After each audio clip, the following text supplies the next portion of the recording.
I appreciate you coming by. Thank you very much for having me. And for those who that didn't grow up here in Coweta County, can you just give like a very, who you are, where you're from, and all that good stuff? Well, I'm Randolph Collins. I'm from Newnan, Georgia, and I've been here all my life, and this is home. All right. And typically, what got you into law enforcement initially? Well, I think it really goes back to when I was probably, I think, maybe 12 or maybe even a little younger than that.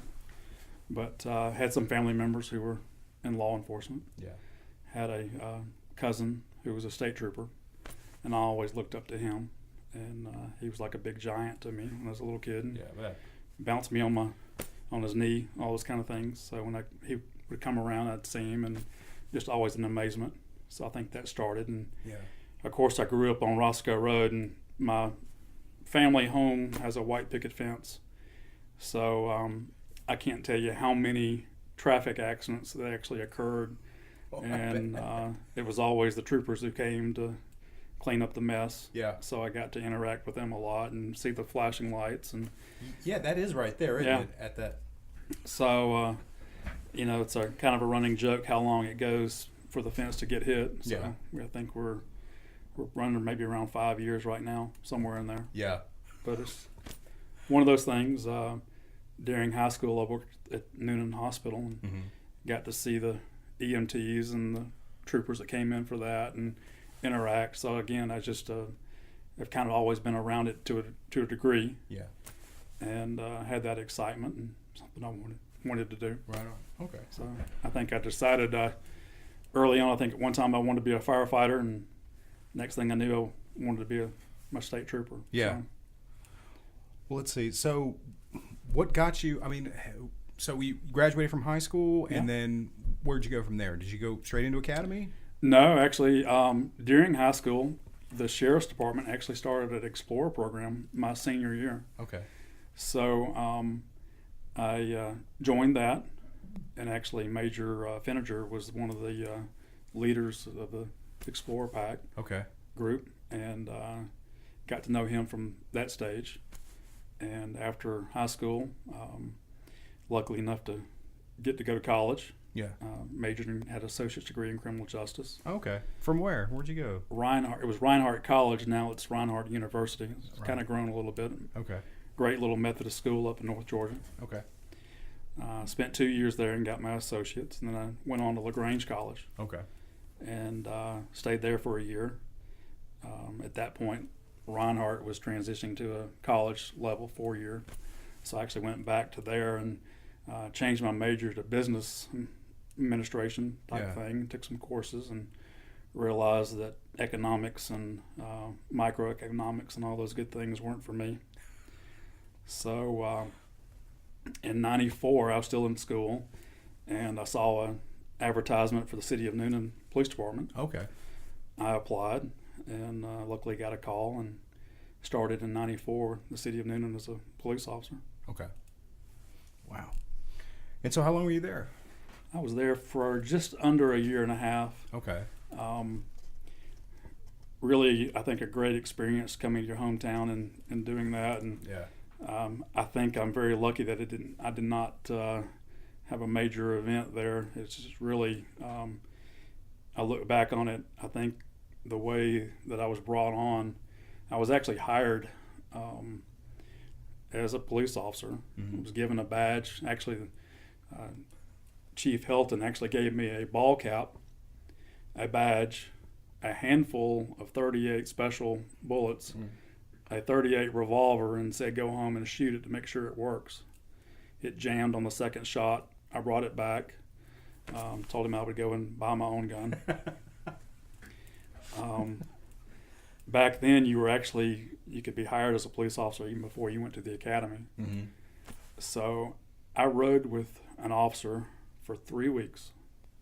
We worked each individual shift, morning, evening, and a midnight shift. After that, they turned around and gave me a car by myself and said, go be this. Yeah. And roughly a couple of months after that, they actually sent me to the academy up in Fulton County. Right. And came back and I knew what I could and couldn't do. Right. how to be a little more safe type thing. Sure. And it wasn't long after that, actually, I had applied to be a trooper, wanted to be a trooper, and that was a start. And I finally got a call from the state, and actually got hired in as a radio operator. Back then, you really had to have know someone or be on the top of the list to get hired. It was very competitive compared to it is now. Now It's ridiculous. Yeah. But did that. They sent me to Cartersville, Georgia for about 5 months. Okay. And then I got transferred back here to Newnan, and then I went to trooper school. Yeah. And was just out of trooper school just in time to go to the '96 Olympics. Oh, wow. So I spent my summer of '96 in Atlanta and did the Olympics and the Paralympics. Yeah. So that was a great experience. Yeah. Actually, I was at Centennial Park, and one of the, I guess, the big thing is that I was close enough I could commute back and forth, and I was on the day shift. So my mother, I was still at home at the time, living at home, and my mother wakes me up and said, "Hey, there's been an explosion," and I just, got in the car and went. Yeah. And so that was a big thing, and yeah, certainly. Really big thing. And once I got there, and we were trying to figure out what to do, and I'm standing around with one of the commanders of the park, and this guy walks up, really strange kind of. I mean, he was an Army Ranger. Yeah. And he was sent down to determine whether or not it was a national emergency issue.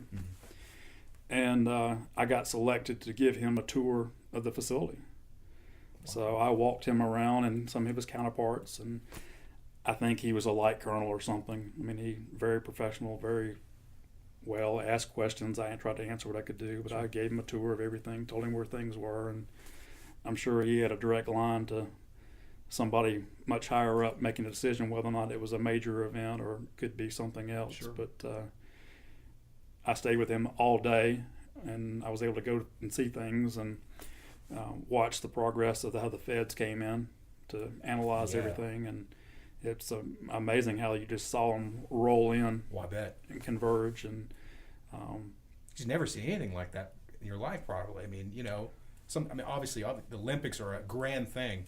So any kind of response to that is going to be momentous, I would imagine. Well, we went through a lot of hype to prepare for that. And, of course, I guess I was 25 and seeing it and living it. Yeah. Had been there prior to, because I guess the bomb actually happened a couple of days into it, maybe about a week or so. Yeah. So great time, great experience, and got to see things and in that. But that's definitely one of the things that stands out. Yeah. That day after it rained, so the park was absolutely empty. Yeah. And I got to take him into the scene to a degree and see things and wow, the process of that. So that's really cool. One of the many stories I have. Yeah. Well, and how long did you stay at Georgia State Patrol? Well, I actually retired with a 20-year retirement. Okay. But I was with the department for about 8 years. Okay. And I met a person who actually worked for the Secret Service and got it in and thought I wanted to be a super agent. Yeah. And so went through the process, which was about 8 months to get hired. Background and everything else involved, a very lengthy process. So about 8 years in, I left and went to the Secret Service. Wow. Went to the Federal Law Enforcement Academy in Artesia, New Mexico for my basic federal certification, and then on to up in Maryland for the Secret Service Academy. Yeah. And they, I guess they were probably the most extreme. Trooper school is very extreme. Right. And of course, yeah, I was sure. 24, 25 going through trooper school, and I was in my early 30s. Ooh. And the classmate, we had 25, I think, in our class, and everybody else was brand new, out of college, young, early 20s. And even at 30, that's a huge difference. Big gap. And the Secret Service loved to run. Yeah. We ran and ran, and I developed shin splints during the process. Yeah. I've actually, one of my legs, I've got a humongous, still the bruise is blue on my shin. It's kind of a reminder for me. And I've always vowed I'll never run after anybody again. But went through the Secret Service Academy, and I was really in pain for a while. And they finally sent me up to Johns Hopkins to get evaluated. It was my last week. And they wanted to recycle me and let me, come back out of the class, mm-hmm. join another class after I've got time to heal. And I talked the doctor into allowing me to stay. Yeah. And I think it was Botox, and it was a prescription for that's now no longer available. I think he gave me double doses of that. It was a muscle painkiller type thing. Yeah. It's been pulled off the available. So I was eating that, and luckily I was able to go. And the final run for graduation was able to. I think I barely within 30 seconds of being able not to. I passed, but I mean it was within 30 seconds of. Passed. Yeah, exactly. Yeah. And with shin splints, man. So before I left, actually the HR director of the state, I went up with the intention of, resigning and leaving. And at the time, the state actually had an option where you could take a leave of absence, and they would freeze your position. I was with the SCIRT team, which is the Specialized Collision Reconstruction team at the time, down in Forsyth. And so they froze my position, and he said, if you want to come back, call me. And if you don't, in a year, send me a resignation letter, and we're done. Yeah. So I turned all my stuff in and went to Washington, and I lived in Washington for a year. Wow. And I was stationed at the White House under George W. Bush. And that was an experience all on its own. Holy cow. I actually was at the 1 year anniversary. My first assignment was at the 1 year anniversary of 9/11 in New York. My first experience ever going to New York. Really? And wow. so that was one of those big events in my life that will always stand out. Yeah, I bet. I was in a coat and tie and everything else, and I think I trashed the whole suit. It was filthy. I had a white shirt, and I remember how dirty the shirt was, and I think I still have the tie. I kept it. But if you've ever seen the pictures, it's astonishing how large that site was. Yeah. And I remember we went in as a group. The group I was with, we had to walk in a couple of blocks, and you could hear all the noise of the city and the cars and the buses and the wind and that kind of thing. We walked into the facility and around the hole, and of course I think it was 13 feet deep, or 13 stories deep, excuse me. Yeah. And you look down there, but all I remember is no one was talking. All you could hear was the wind and see the dirt flying and that, and looking down at the ceremonies down there, and looking up at the buildings that were surreal. damaged. Yeah. Just a real big impact. I could not imagine of being there in the day that happened. Oh, no. Yeah. And like you remember the song, Where Were You When It Happened? I know exactly when I started hearing I was driving to Forsyth and listening to the radio and hearing it, and the first time you think, well, that's a fluke type situation, and the next time you know it's something else. And so I remember getting down there, and we all got huddled up trying to figure out what we need to do, and the state finally put on phase A, which is a high alert status.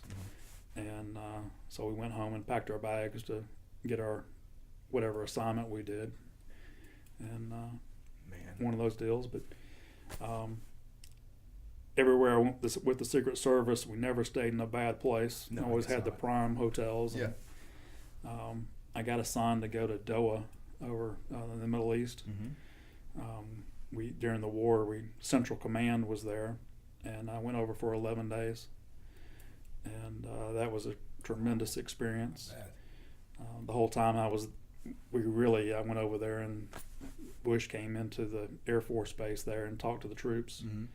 And I think I worked 6 hours that entire 11 days. So we were there for pre-planning and setup and then leaving after the fact. And he was staying at the Ritz-Carlton, and we went over there for a couple of meetings and that. But we were at the Intercontinental Hotel, which was next door. And I was one of the last guys to check in for some reason. And I got up to the counter, and the guy just starts a Middle Eastern gentleman. His voice, he said, he just apologized to me so many times. He said, "Mr. Collins, I am so sorry. We're all out of rooms." And I said, oh, I guess, what am I going to do? And he said, "Well, I must upgrade you to a suite." So I was on the top floor of the Intercontinental. Yeah. The first room was bigger than my entire apartment in D.C. And in that, I got to swim in the Persian Gulf and sunbathe in 120 degree temperature and those kind of things. But that's incredible. Things you get to see and do and that, and you really don't realize how much the president is at risk. I think at least 2 other times I felt truly life endangerment type situation. Yeah. And before I left, I had actually purchased some land up in Roscoe, about 8 acres of property up on a little pretty pond on Hood Road. And that just started my mind of time for me to go home. Yeah, I bet. I was stationed at the White House, and at the time, I mean, you were truly a number. You didn't know many people. I had classmates that were here and there, and you'd see them sporadically. But once we got assigned somewhere, I worked 12 hours and would be off for 8 and back for 12. So it was a constant thing. But I got called for some reason and went to the assignment desk and was talking to the guy, and he said, "I need you to go to X-ray Charlie 15 or something like that." And I was still fairly new and knew an idea where it was and this. And he said, "You don't know where that is, do you?" And I said, "No, sir." And he said, "The new executive office building." I don't know if you're familiar with the White House. You've got the White House and then the old executive office building that's been there forever. And across the street is a very large, one of the tallest buildings in Washington, a red brick, and it's called the new executive office building, where the staff works. He said, "Go to the top floor, come out of the elevator, turn to the right, go to the janitorial closet, take the stairway to the roof." I said, "Okay." So I popped the door to the roof, walk out there, and there is 3 or 4 green, large Army tents. And there was probably a dozen, ended up being Air Force, I believe, people stationed on top of the roof. And we had a little tent set up for like a kitchenette and things like that. And I was supposed to be there to assist them and be the Secret Service contact point for them or that kind of thing. And they were just very relaxed, watching TV, big screen TVs and microwaves. They were just having a good, they were there 24/7. Yeah. And I was probably there for maybe 2 or 3 hours, and a buzzer goes off. And so they get up and they start doing things, and one guy goes over and turns on a generator. You hear this big, the generator powering up and batteries and things like that. Another guy goes over and pops some monitors, some radar screens come on. And I'm looking there and thinking, well, should I be doing something? And of course, it was a radar screen, and it showed a blip of an aircraft flying in directly into D.C. And a guy goes over and pulls a big tarp off, and it was some type of little missile base, and it generated and it powered up, and you could hear it energizing, and it was rising and this, and I'm looking over and saying, I'm about to freak out a minute. A guy goes over here and goes to a big locker, and he pulls out a Stinger shoulder fire missile. Somebody else plugs a cable into it and this and that, and they go on, and you start hearing radio traffic and that kind of thing. And I'm still figuring, what in the world do I do? What's my purpose here? And I asked somebody, I said, should I be doing something? And they said, no, just relax. And sure, of course. yeah, so fine. I'm looking at this radar screen, and it's getting closer and closer. And of course, we had a pretty good view. You could see over the White House, and the White House was going to alert status. And I was north, I guess, of the White House, and looking over the White House, and of course toward the river. Reagan National Airport is very close to the White House overall distance-wise, and there's a joint base off beside that, and I could see the Blackhawks. They had U.S. Custom had Blackhawks at the time that were flying over D.C. because they were still restricted airspace. Okay. And they fly out to the west, and they actually intercepted. It turned out that it was, I believe it was the governor of West Virginia who was flying in a state Cessna. He was on the wrong radio frequency. He wouldn't answer the radio. I guess he got within a couple of maybe 10 miles airspace. The Blackhawks and intercepted him, forced him down into Reagan.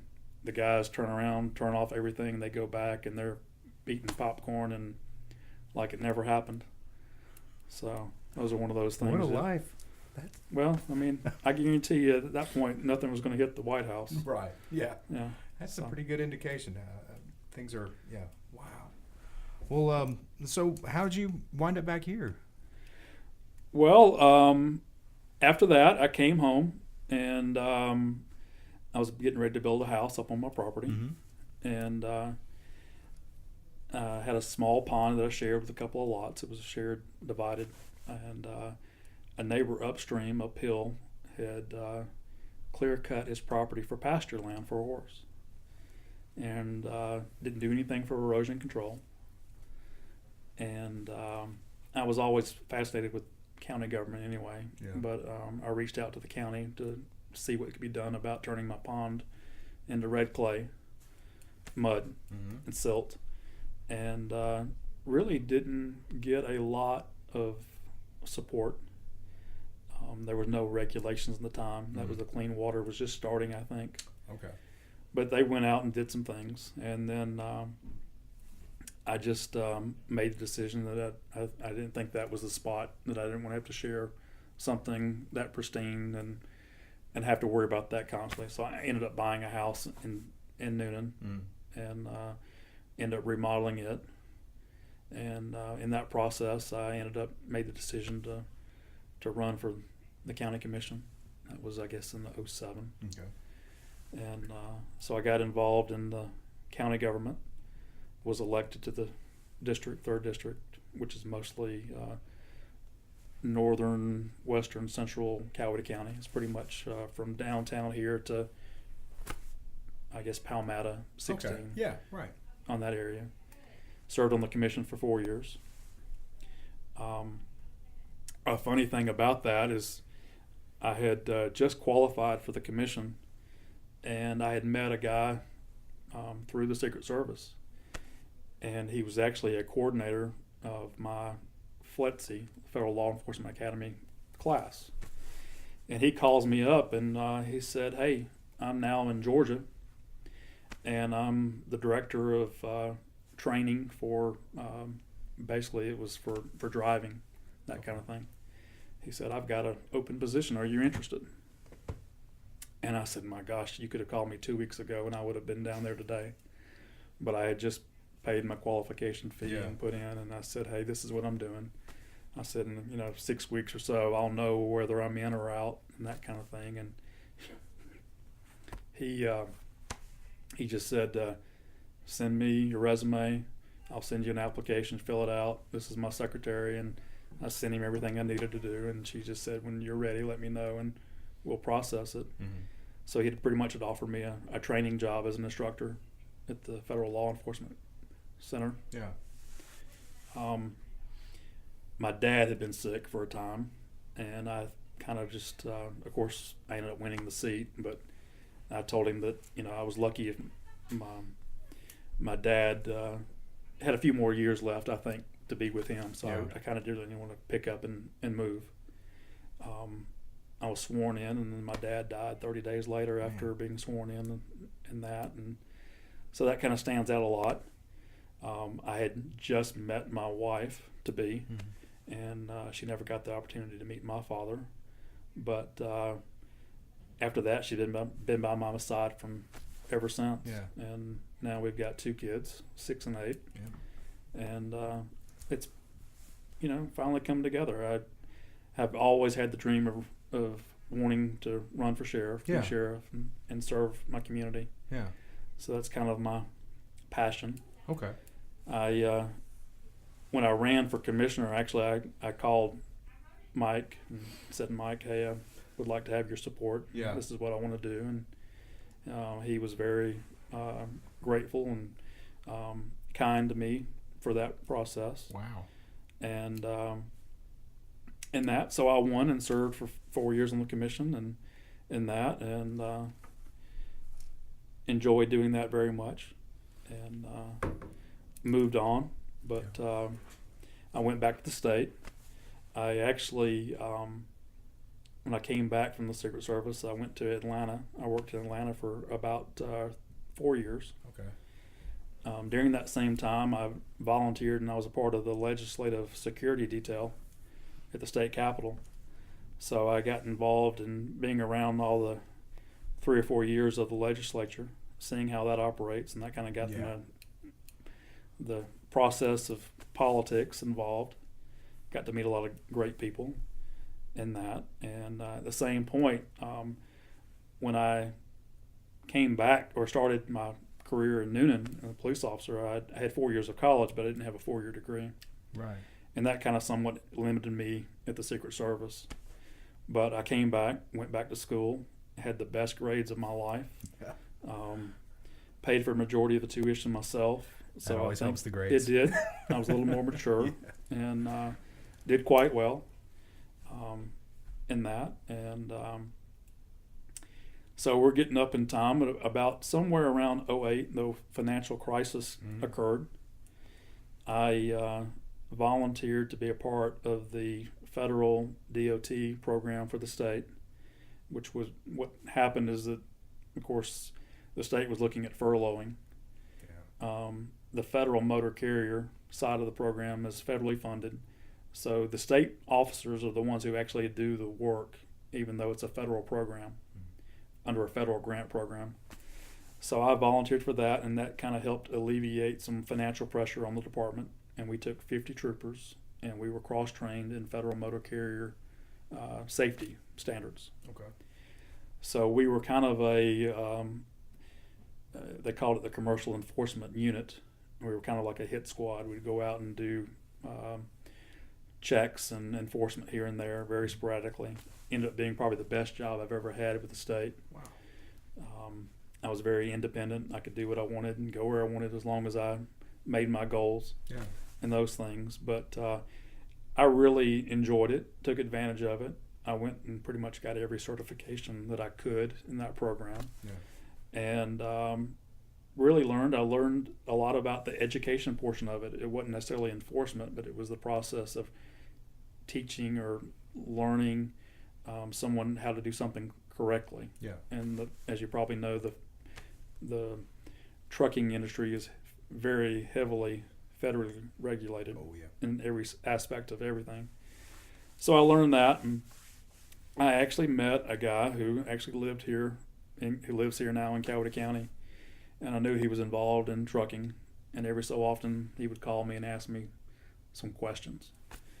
And he called me one night, and I'd been home probably an hour, and I was holding my son. He was probably 1 year, 1 year old baby, and we talked for an hour or so, and I started laughing at it. Said, it sounds like you need somebody to help you in safety. And he replied with, "Well, are you interested?"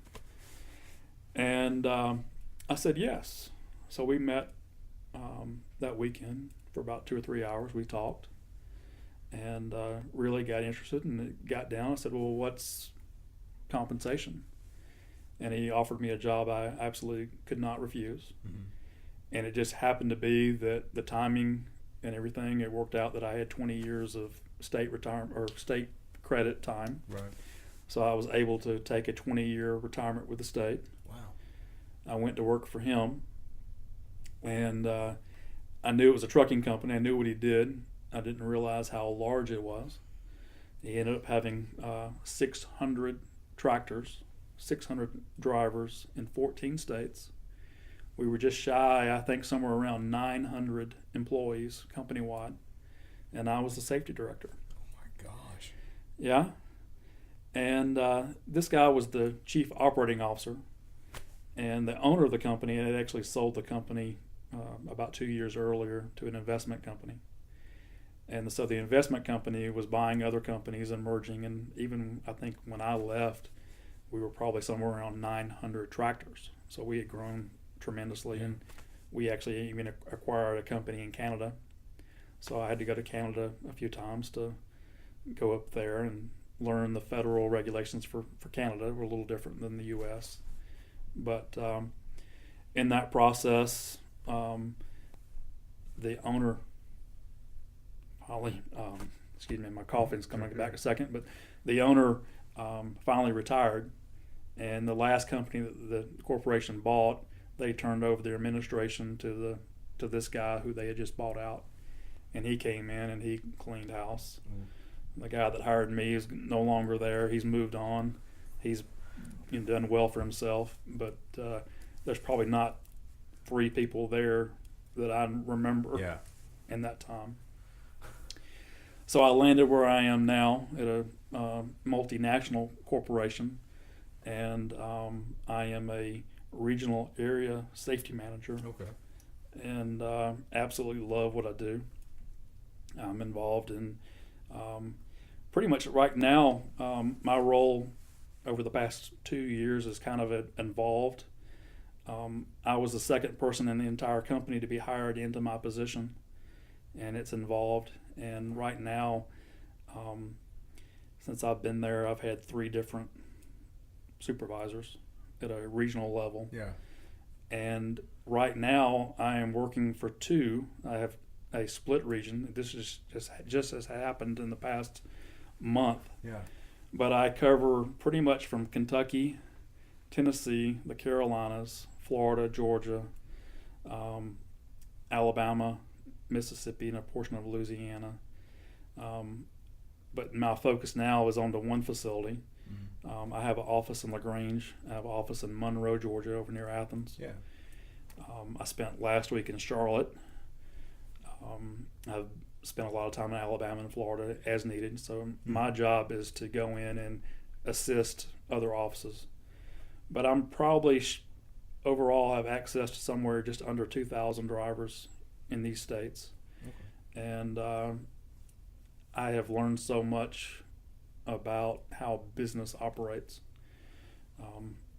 I work for the largest private transportation fleet in America, and we actually have the largest or the best safety rating in the nation for a trucking company our size. Which company is it? Well, we're the largest retailer in the world. Oh, right. Gotcha. So without going into much detail. Right. But we only haul our product. Either we've purchased the product and for retail sale, or we're delivering the product to the store for retail sale. Okay.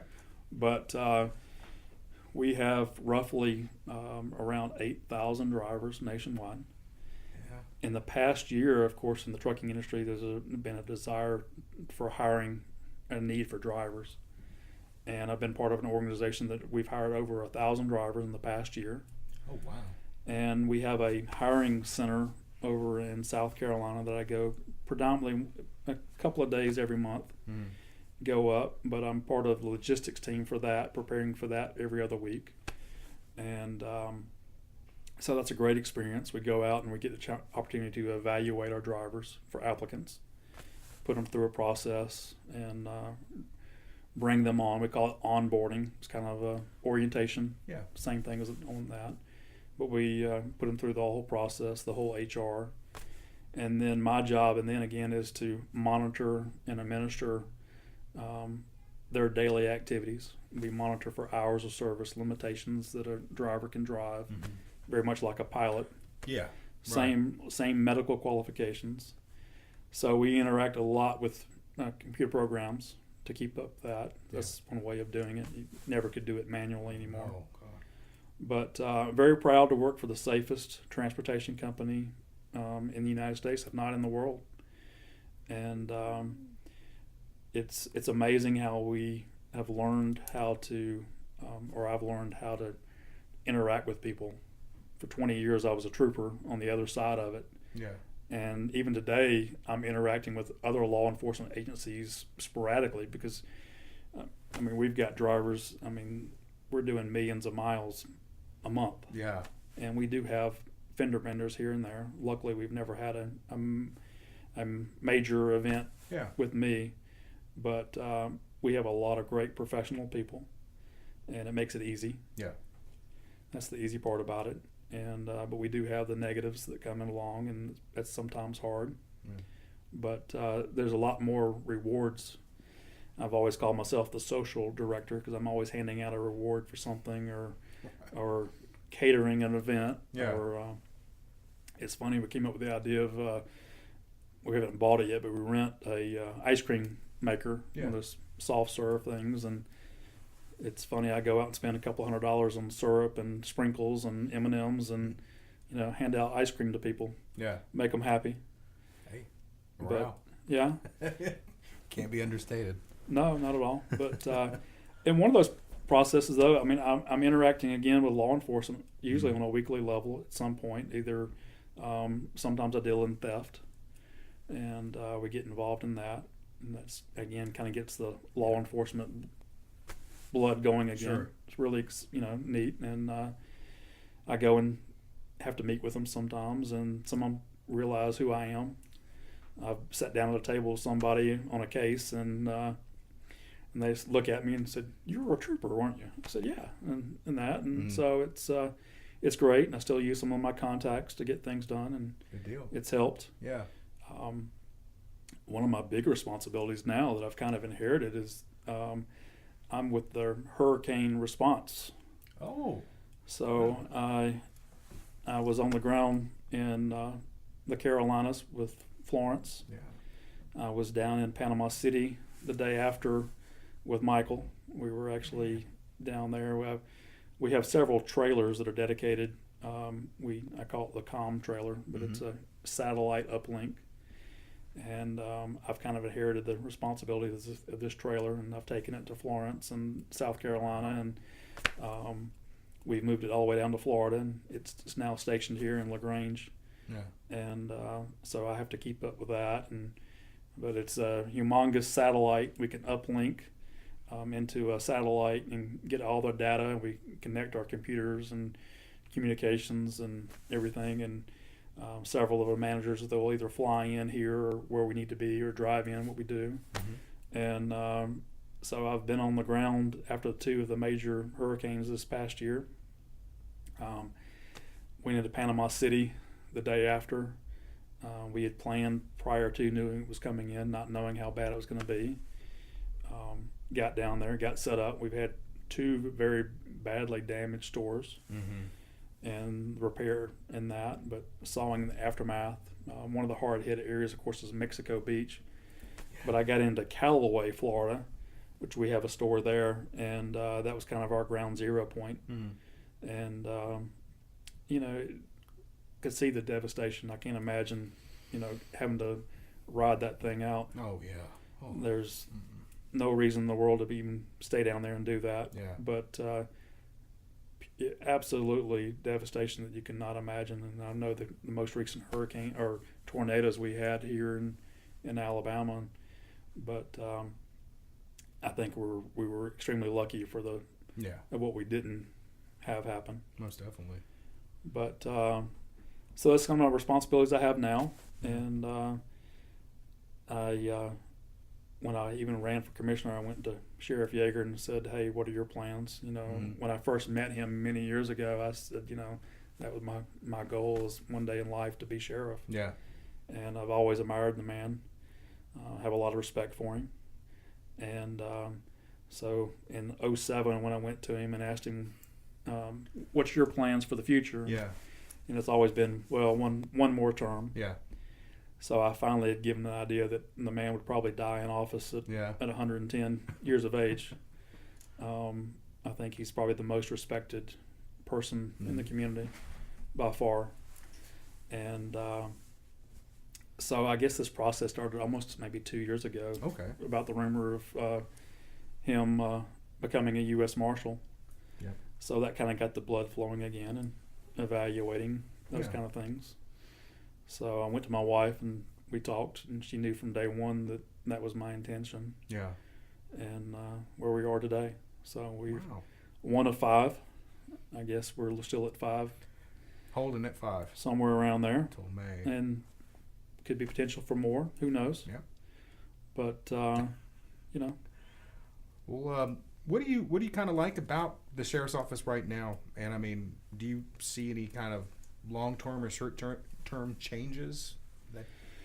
Well, as a county commissioner, I was able to see things and know things and more things than others may be privy to. Mm-hmm. But I think Sheriff Yeager has done an excellent job. I do think there are some things that can be improved on, and with anything. Yeah. I believe in general, as in law enforcement, there is definitely a recruitment and retention issue. Definitely. I've talked to a lot of the deputies. Some are, concerned, and some have made their indication of which way they're going to go, and that's perfectly fine. I think there's a good group that thinks it's time for some new ideas. Mm-hmm. I don't propose any dramatic changes. I think there are several very well qualified people who were there that can be truly, or should have been, developed to be the next leadership stage. Yeah. We're very lucky. At Newnan Columbus State University, there's the Law Enforcement Command College. Mm-hmm.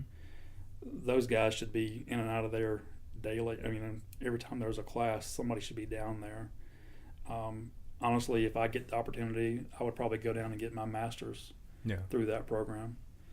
But I've talked with other department heads within the county.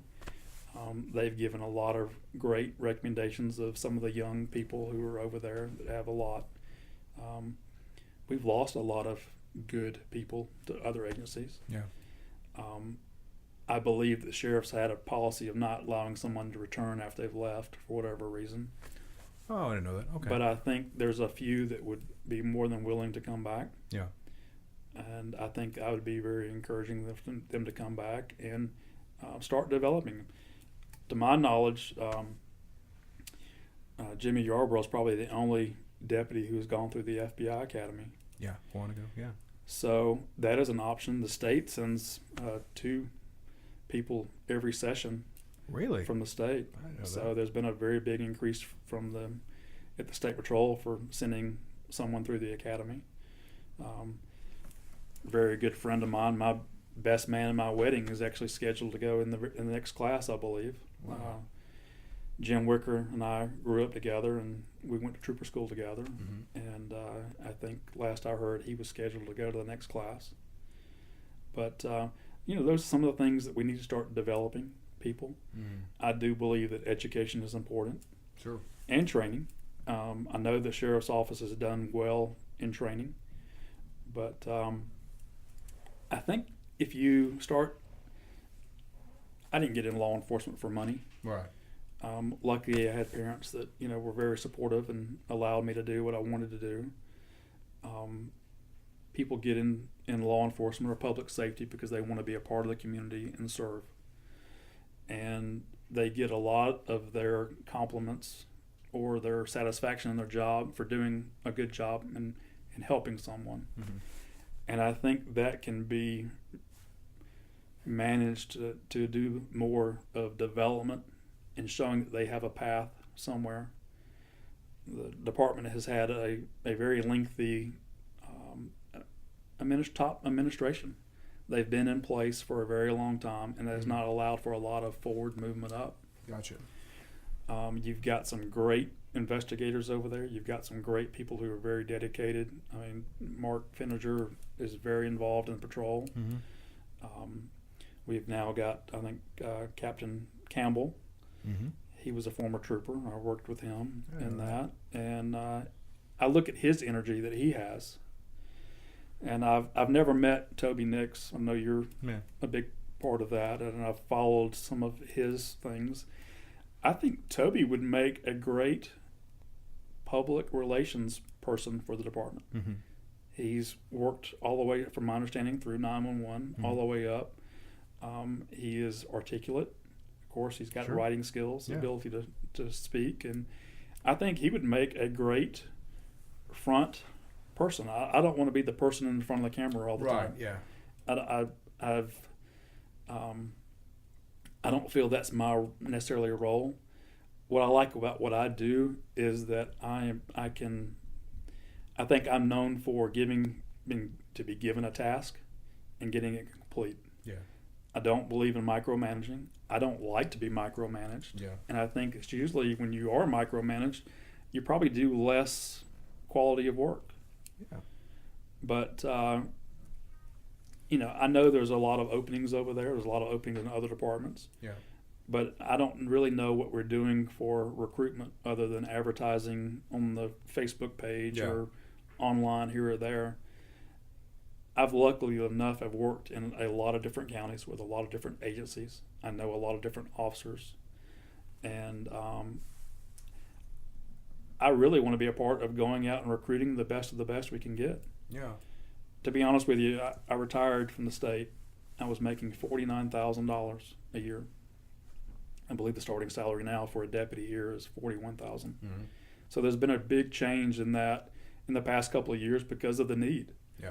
And it's not always about money, but I know we've hired other people, I guess, from other departments at a higher rate. Yeah. But I believe in paying for training, experience, education, and I want to try to go out and recruit some people. And I'm not saying putting them in at a management level, but putting them where they need to be. Well, you had talked about retention before. I mean, obviously, from what I've talked to people at the sheriff's office, we do bring them on, we train them, and then ultimately they say thanks, and they're off to either the Georgia State Patrol or a myriad of other places. Well, I can tell you the State Patrol has dealt with this for years. When at some point when I was here, we had 24 troopers assigned to the post. And I think we don't even have 10 now, even with that includes management. Am I correct? Mm-hmm. So it is a focus. I think the state is focused a lot on Metro Atlanta. We are Metro Atlanta. Yeah. We are, and we've got to have that focus. Colonel McDonough, who has now survived a governor change and still stayed, I have the most respect for that gentleman. He actually started the trooper school before I did. He went to one of the military academies. Yeah. Very nice. I mean, honestly, this guy has got the potential for more. Yeah. But he's part of the team, the home team, I think. And I kind of want to bring that here. Yeah.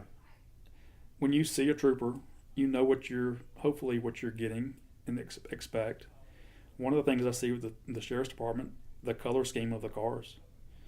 Count how many different cars we have that are different colors. Well, yeah. I mean, there are. My goal at some point is to have a uniformity. Okay. Including uniformity of uniforms. Yeah, that was another one. I asked a couple people over there, I'm like, have any questions for any of the kids? And that was one of them was, with, uniforms, things like that, changes in, trends and things like that with, Well, for many years, the blue and gray uniform of the State Patrol it was wool. Yeah. I don't know if you knew that or not. I did not. And during the summers, it was awful. And when I did go over to the specialized units, I was in a relaxed uniform. Mm-hmm. Not necessarily is it always presentable. It's not something you would want to go to court and testify in. But it does make for a more comfortable event. Wearing that vest, extremely hot. Gosh. Were you wearing wool and a bulletproof vest? Of course. Oh my gosh. Yeah, exactly. I remember I had long time, just lower back pain from wearing the belt so much. Yeah. But technology's changed. Yeah. But I want to go to if I'm elected, I'm going to go to a uniform scheme. Mm-hmm. I love kind of the black and white like Newnan used to have. But I want when you see the car, you immediately recognize what it is. We're going to get out there. We're going to be visible. We're going to do things. I came up the interstate. I worked this morning and came home from LaGrange, and we've got deputies out on the interstate doing things. And my opinion that I guess this is the drug interdiction unit we have with the sheriff's office. They are working south of the Moreland exit between Moreland and Granville, generally working southbound traffic. We are intercepting drugs going to Montgomery, Columbus. We're not intercepting the drugs that are coming into Coweta County. Those resources, and you think about how much we're paying these deputies to be out there, and there were 2. I also saw a trooper, and also saw a motor carrier unit out there. So we had 4 officers within a 5-mile stretch. Yeah. I would love to give the state and put their resources on the interstate. They have their own drug interdiction units. Oh, that's right. We still would be part of that if we assisted them in the recovery. We still would get some forfeiture money if that's still a viable option. The legislature's trying to change that. Right. But I want to get our deputies into our communities, into our subdivisions. I can go into work in the morning, there'll be a deputy sitting again south of the 41, probably running traffic. I would rather have him sitting at a school or visible getting out. Yeah. I truly believe that I can take what we have now and put more financially. The budget's, I think the budget's $21 million. We have 250 employees with the department. There are several job openings that need to be filled, and I think the recruitment and going after that and keeping those in. But we can develop some of our jailers and have kind of a training session or a preschool or academy for them to get them involved and let them know there's a path to a better job. Or, kind of like Toby, he started at 9-1 and at some point had a desire to go on the road. Yeah. Well, that's most people want to do. Yeah. But I want to develop a plan to recruit, train, retention, and get people out there.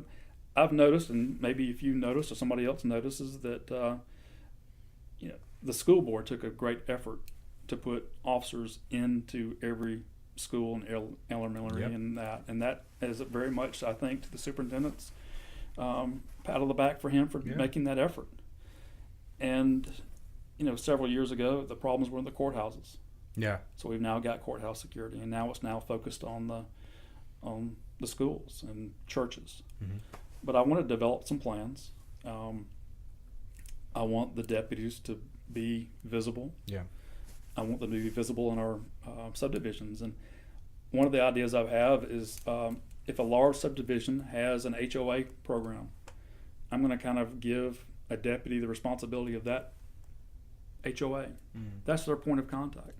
If there's a problem, they'll either have the officer's email or that. They can be the direct link. He can be the problem solver for that facility. Right. He can get out and actually walk and be a part of that time frame. Yeah. One of the other things I want to do is require that every deputy who's working during a school time, at some point in the month, to make maybe 3 or 4 contacts randomly to go to a school. Get out, park the car in the front door, walk the halls, say hello to somebody, let the kids see them. And it can be varying times, nothing planned, totally random, and you make a bigger presentation. Yeah, you're right. And it's not going to cost anything. Yeah. And it's a random portion of it. Same thing with the church on Sundays. We should be seen in these areas. If these are our areas that we're going to congregate in large areas. Same thing with a shopping center. We do that now, but how do we do it in that? Well, what do you think about any specialized units? Some guys were asking about DUI task force, intensified traffic units. Any thought about that? Well, the majority of the jobs of the State Patrol has been traffic enforcement and traffic accident investigation. Yeah. At 9 troopers, you cannot function in Coweta County alone and also have Heard or Fayette County to be responsible for. Yeah. We had a traffic unit for several years, a few years ago, and actually won some national titles for improvement and safety. I will bring that back to some level. A lot of that is for traffic congestion. We're going to have accidents no matter what. Yeah. we actually, I don't know if the gentleman still lives here, but the director of the HERO unit for the state of Georgia, during the construction period of the interstate, we made a commitment with the HERO units to be stationed in Coweta, and they're here now. I wouldn't mind seeing a local type situation where we can go and very quickly clean up an accident, document it properly, do the report, and get the traffic moving. There's a lot of time and money spent on traffic congestion. Well, you come from Skirt too. I mean, you would understand probably more than anyone about what it takes to document an accident scene sufficiently while still making sure moving traffic. Yeah, I mean, well, one of the things as a commissioner, I really was involved in road improvements, road safety. You can look and see when the interstate was built south of Moreland, they had planned to put cable barrier up. The state started trying to cut money, and they cut that out. I was very vocal about getting those installed. Those are some of the safety improvements that I fought for. Yeah. And it still needs to happen. Yeah. As a commissioner, the population has not decreased in Coweta County. No. The road improvements, I think the Poplar Road interchange will make a big effect on Bullsboro at some point. Yeah. But it's going to put a trickle effect somewhere down. It's going to be a choke point now at 16 in Poplar. It's going to move some traffic around, and it's going to be neat, and of course that's money. Yeah. But we can alleviate some of those problems with having specialized units. Yeah. One of the things I want to do, I'm being told we have 4 or 5 canine units. Yeah. Actually, I would like to put 4 canines per shift. The canine is a great tool. It's a great deterrent for crime. You know, if somebody's going to come and try to burglarize something at night and know that there's a nice dog waiting, talking to them, you know, that may be a deterrent not to come to Coweta County. Yeah. And we're not paying a lot of health insurance or big expense salary for a canine. Yeah. We've got some deputies who are very passionate about the canine unit. I would love to develop a kennel where we can raise our own dogs and have a continuation. Yeah. And on top of that, part of the canine unit is that I've got a local breeder who I'm very close with that is golden retriever. Okay. Yeah, we don't have any of those yet. Well, this would be a very passive dog that would be kind of a spokesperson for the schools, for the young kids. I've talked to her, and I think she's on board of maybe making a donation of a puppy. We bring the puppy into the schools, the kindergarten, the first grade. They see this dog. The dog grows older as they do. They become part of middle school and move on, and we, have kind of like an ambassador. Yeah. It doesn't have to be a drug dog. Doesn't have to be an aggressive dog, and it kind of develops that rapport with the young kids early on. Yeah. They see the deputy. They know that's a person they can trust. The dog will be the mending type of or the tool to get the kids involved. We can do something about having a name the dog program. Sure. We could bring another dog on as it goes on and watch this goes on. But it's I purchased one of the ladies' dogs, and it's the most loving, smartest dog I've ever had. Yeah. And so I kind of see that as kind of my using tool to get involved and be a part of that. I think the sheriff's office has done a great job with the programs they have in the school system. Yeah. I want to continue that. Yeah. I would really like to get a driver training experience for, driver's ed type thing that deals with law enforcement. Yeah. And mechanics of how to change a tire or mechanics of a car. Yeah.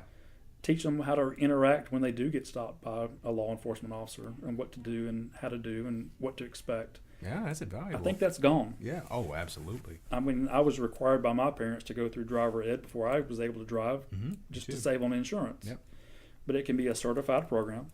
We can have deputies involved in doing that. We can use old patrol cars, and we can kind of put them in the EVOC, emergency operations type thing. Yeah. Put them in a spin, put them on a wet track, let them see how it acts and how to get out of it, like we're taught in trooper school or in basic mandate now. But again, there's got to be a path for somebody to stay. Yeah.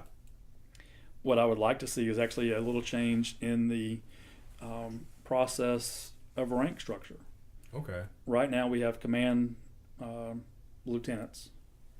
I actually would like to see that everybody moved up a step so that each command or shift commander is a captain. Actually make a path where there's 2 lieutenants. If I'm correct, I've been told that there's supposed to be 18 deputies assigned to a shift overall budget-wise. We don't have that. I was told not too long ago we had 10 deputies total on a night shift out of a sign of 18 for whatever reason that may be. There are open slots on every shift, but I want to give a path where we have maybe 2 lieutenants. They can work independently. They can overlap a little bit. Starting times maybe, depending on how the program of that. Develop some sergeants under the lieutenants. Kind of give a path for, say, an investigator / corporal position to give them the opportunity to advance, kind of an automatic situation. I know being a commissioner, I know that there's automatic steps for pay increases for being there to keep people going. It does come back down to pay at some point. Yeah, we can't be Johns Creek, can we? No, we can't. We don't. But we are very lucky. I've looked at the neighboring departments. We're still pretty high. Yeah. Even from Fayette County in that portion of that. So there's got to be some attraction to that, and there's some desire. Yeah. We have a great reputation as the base. And that's huge. And it can continue. Yeah. I don't see anything. I'm not going in and I'm not going to clean house. I've heard the sheriff say that, people are fearful for their job. Yeah. There's no reason for that. Yeah. Why would I get away from experience and try to change something? Yeah. All I want to try to do is develop. Yeah. So there should not be a deputy scared for their job. There may be some changes here and there, some realignment here and always there. Is. It always happens. Yeah. And it's happening now as the senior management's retiring. We've had a couple of lieutenant colonels retire in the past couple of years. Some of these guys who've been majors need to be moved up and do things. You've got to develop your next level, and even the lower level before that to get to the point of where we're going to be. Or give them a taste of that upward. Correct. Let them know. And I'm a firm believer in seniority matters. Yeah. But you've also, once you're there, you've got to come to work. Yeah. You can get very complacent if you're not careful. And you've got to have managers. What I've learned in my current role is I'm being developed as a manager. I'm being sent to classes to learn how to deal with people, how to resolve conflict. I was a crisis negotiator for the state on the SWAT team. One of those things that you first were taught is to give the guy a chance to resolve the problem himself. Yeah. And that works in the same way. You've got to go to a person. I plan to sit down with every single employee in that department and understand what they want to do for the future. Yeah. Where do they want to be? I'm sure there are several people over there that one day want to be sheriff. Yeah. There's no question in my mind. I'm not scared to help develop them to get to that point. Yeah. It makes me a better leader if I've got a team that I don't have to sit back and worry about. Everybody's got different skill sets, some more than the others. Yeah. You try to develop people who have got the poor to make them equal, and the same way with the other things. I mean, it works both ways. Yeah. It can be a ladder up, and it can be a side motion too. That's true. Well, I mean, I think you've even said it. I guess, one of the 5, you're coming in from that isn't immediately working for a law enforcement agency at the moment. Correct. So, what have you kind of done to kind of prepare in terms of assuming the role of sheriff, where a lot of these guys are kind of, I see what happens here. Well, let me tell you, I've talked to a lot of people, including the county. I've talked and asked them, what do you feel are the needs of the county? Right. The department. We're a $21 million department, or somewhere in there. I don't know what this upcoming year's budget is going to be, but I've heard $21 million. I would like to install a comptroller position and an internal accounting administration person who, right now, they're sending the bills over to the county and they're paying them and that kind of thing. It may help alleviate some issues there. We're going to get more involved here. I can tell you that we spent a lot of money last year on overtime. Okay. We were over budget, and that can be part of the retention issues there. to be honest, I think we spent just less than $1 million in overtime last year. Some of that money can be given to base pay to up that. And it's not healthy for the employee to be sitting there all the time. Absolutely not healthy for that person. You're putting them, they're already going into harm's way. And when you're already fatigued, it's not going to help us. I've been there, the Secret Service. I mean, I worked 12 hours, was given 8 hours off, and expect to come back 8 hours later and work another 12-hour shift. So I would be getting off in the morning and coming back in that night, or vice versa, and it was a leapfrog event. And so, you know, you can get burned out quickly. But I think the same way, if we've got more people there, it's going to make the job easier for everyone. But, you know, I know one of the candidates talking about building a new jail. Well, when I was a commissioner, we bought the adjacent property for expansion. So there is things there, but I do know that will be a major expense, probably the largest expense we'll have had in the future. The current jail was built because of a federal mandate. Okay, I didn't know that. Overcrowding and issues at the old jail. And so this jail is getting some age. We're either going to have to build another pod, go up, or at some point build a whole new facility. But that's going to probably take another splosh or something along those lines. As a commissioner, I was part of the fire department expansion. So that came in at a tough time in late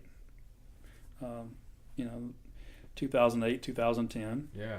We've gone from a one fireman per truck to 2 or 3 firemen per truck now. I was not involved in the EMS transfer, but that was something that I think that was needed. And it's an expense, but it is a frontline healthcare issue. You know, in trauma situations, you want the best people there, and you want the quantity of people to get there. We've got some great equipment. We came through there when I was there. We dealt with some management issues there. That changed, and it's evolved again. I think our chief just got a great state accommodation. And so we are recruiting great people there. I know there's some retention issues there too now, but that's in general with most places. But you can't also always solve that with money. It's a matter of patting somebody on the back and giving them the pat on the back that they deserve. You've been here your entire life. What are the biggest challenges you see kind of facing us in the future? Not only, you know, from a personal standpoint, but also from the sheriff's office. Like, what do you? Well, you know, many people move here because of the quality of life, and I think for the many years, Newnan has been a gem, and we're now being exposed to that. So people are moving here for certain reasons, and a lot of that is still the commuting easy to Atlanta. The purchase price of homes is very good, but we're dealing now with the congestion. We're now dealing with crime, and we've got to be proactive. I don't think we've got to be running around here, you know, in combat gear or anything like that, but we've got to be visible. We've got to help. We've got to be ambassadors to our community. We've got to provide our people with a service. They've got to feel safe. High crime is going to be a very big deterrent for economic development. I mean, what large company would want to come here if we're having crime? If you look at Fayette County as an example, many years ago, Fayette County was a very high per capita. People flocked there for good schools. Well, now they're leaving Fayette County to come here because we've got good schools. You can buy a bigger house for the same amount of money you sell your house over there and that. So there's a draw. We have a great, you know, look back at Stan Thomas and what his vision was, and we owe a lot of gratitude for Stan Thomas for building Ashley Park and bringing us some great points of interest. We have people from Carroll and Fayette County and Troup County that come here and shop. But if you can imagine, think about this, many years ago, if you look at Atlanta, that was the destination to go shop. And then it was Shannon Mall. And now it's spread out. Now it's Coweta. Well, if you didn't know, but Troup County and LaGrange is developing a massive commercial aspect down there. Yeah. That's going to be the new and the best. People are going to go there. We're going to lose some sales tax if we're not careful. Yeah. So we've got to make a safe environment. We've got to be visible. We've got to make traffic, and it's not just the sheriff's department. It involves the city council, the county commissioners. I want to be very involved in all those categories as I feel like I was as a commissioner. Yeah. Open door policy. I think I got a lot of compliments, excuse me, is the correct, of being able to be called, take the call, and getting what they needed done. That's the big role too. I've had simple calls of somebody calling needing a sign put up for, slow down for children. They would call me that morning. That afternoon, the sign was installed.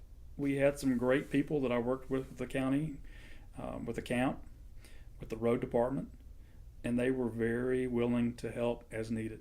Simple little things. Yeah. Simple little things is enough as a callback or a follow-up. It's huge. Yeah. Well, tell me something. As a business, you're running a business. You're selling ads in a newspaper. Somebody comes to you and wants to buy an ad in your newspaper. And you wait, and these people, say the nursery or the county garden down here that's selling flowers, plans to have a big sale coming up soon. He wants you to run an ad, and you put the ad in 5 days late. Is he going to come back to you and try to buy something from you again? Some of the problems I'm hearing is it's reoccurring. Okay. I've had many people say they've had a theft or burglary. Just recently, a friend's car was stolen out of their yard. Oh yeah. I'm not going to. Yeah. That. They called, reported it. They did not hear a call back for 8 days. Man. The theft was advertised through the county's Facebook page 10 days after the theft. How quickly are you going to be able to recover a car? Do you want a car that's been gone for 10 days? I could see an hour. Right? I don't think you want that car back if it's been gone for 10 days. No. And I said, well, did they contact you? No. Did you call them? I called repeatedly. The investigator who was assigned the case was on vacation for a week. How many investigators do we have at the sheriff's office? Why was it not given to someone else? Why are we not covering for someone else? Why are we not making that a priority? I've got a gentleman down in Sonoy who says that he had a nice lawnmower. It was stolen. He knows where the lawnmower is. He knows who has it. He's told him who that. He's never even gotten an interview or from the initial deputy that came out for the initial report. No follow-up. He still knows where the lawnmower is. I guess he just hadn't had the to go and try to recover it and get into a situation he doesn't want to get into. Yeah. But I can tell you, I'm hearing that more and more. And it's kind of the thing about my customer or my victim advocate we have at the state court and the DA's office. We can have the same situation here. I can't have the same deputy or investigator working 24/7, but I can have a point of contact for that person. It can be a customer service representative type situation. Right. They call in, they take the message, they ensure that that person then, it could be, simply as a secretarial position. They can talk to the investigator, they can call back, they can show interest, they can provide the report. Have you ever tried to get a police report from a department? Even a crash report? Great, yeah. It's a process, am I correct? Yeah. Well, in my line of work, I have to do those things too. I can call someone and they'll either email it directly to me. I can go online and get it, pay a fee here and there. Some people don't charge fees. But if you're a Coweta County taxpayer or resident, you're paying taxes. I'm going to get that report in your hands without even having to ask for it. Even if you have to sign a little waiver beforehand for release of materials, we're still going to redact and protect the information that's on there. Sure. But that saves you from having to take time off to go to the sheriff's office, wait for 20, 15 an hour or whatever to get a report, give it to your insurance agent. If you've got a good insurance agent, he would do it for you, correct? Right. You would think, Yeah. right? But those are the little things that I see that matter. Yeah. Someone calls me. I mean, I've got the sheriff's cell phone number, same way. My number's not changed. I'm not going to change my number. Yeah. And that, and if I give it to you, you know, you've got a direct contact. Sure. When I was a police officer here in Newnan, I knew where people lived. We'd get a call, and I'd say, "Oh, I know that. Can you give me the name?" Mm-hmm. I knew what car they had in the driveway. Yeah. And you can't do that now. I mean, that's impossible with 145,000 people. And Yeah. I've been out and putting up signs here and there. There's more subdivisions today that I didn't know.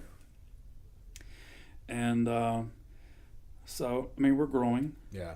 We've got precincts here and there. We need to make them functional. My kids are going to the rec center. We're going to Central Athletics out there at Central Center. Yep. And there's a precinct right there. You see them coming and going. But I've heard stories of theft in the parking lot there. Man. And, you know, a simple drive around, get out, say hello. I get a lot of people that I've noticed is that when deputies, and even when I was a trooper, we go out and eat, you know, you walk into a restaurant, you're going to be immediately recognized. Yes. So, you know, I want to have a presentable uniform presentation. I want the deputies to make eye contact, have that conversation, especially if somebody you don't know. Mm-hmm. They need to be a focal point of this community. Yeah, absolutely. And I think that's some things that I want to improve on, that they're simple. Doesn't cost a lot of money to do that. Yeah. No. We need things. I know that we're getting equipment now with Splosh, that we're getting better vehicles. You see the Tahoes and those things. That's probably the best vehicle we could ever count on. It's a safe vehicle. Yeah. But they cost a lot of money. Have you tried to buy one lately? Mm-hmm. And plus all the other equipment.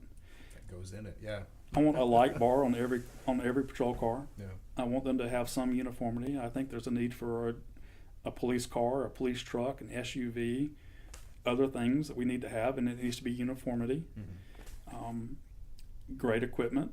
I would like to see some night vision readily available for a night shift type situation. Yeah. We have a helicopter. I'm not sure what the state of it is.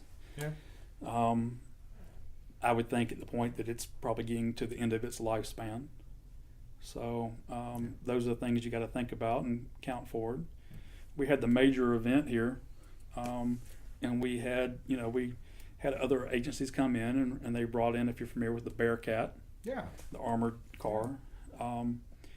The Newnan Police Department has been excellent. Buster Meadows, when I worked with Buster, he was a sergeant. He's now the chief, and he has taken that department from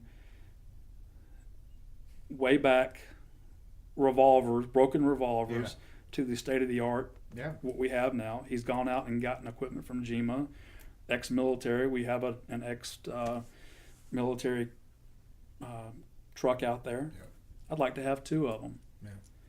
And it's not necessarily something for intimidation, but in that type scenario, it is intimidation. It's a force factor multiplier. And you know that you come out and you're going to do business. As a trooper, I was assigned to a mobile field force. That's the guys that are in the garb and the heavy gear and the sticks and the going out, and you're doing the marching and the protest. I was a part of the G8 summit. Really? Down in Brunswick. During that, I was on a specialized team that went around, and we were a mobile field force type thing. We were in the cars, and we had the garb on, and hot and miserable, and we honestly, the location had a lot to do with the safety of that being an island. Right. But we had a lot of people there to be able to respond to that, and it spent a lot of money. Yeah. But we can have those resources very easily by going through GEMA and getting those things and having it ready. Buster has done an excellent job of that. I remember we had 1 computer in that department when I was an officer there. 1 computer. Yeah. And I actually would go and go home and I had a word processor. I didn't have a computer, but I had a word processor, a typewriter, and I would write reports on that, and come back and present those things. But I think that the department can do tremendous economics for this community by being a strong department, having the people out there. Again, I've never met Toby Nix, but I've read his articles. Mm-hmm. He brings, in his words, the truth and the perspective of that. And I've always learned, and I learned this in a county commissioner's class, is that you need to be the first one to tell the story and be it correctly. You know that as a newspaper person. If you get your story out there and you're factual, you're going to win the situation. Yeah. There's bad news people. There's no question about that. They want to turn the situation, make it look law enforcement bad. Mm-hmm. I don't know that anybody out there is intentionally a bad law enforcement person. Yeah. There's always circumstances to this and that, bad situations, no-win situations, or they're not properly trained for the situation at hand. Yeah. So you've got to be able to identify those things.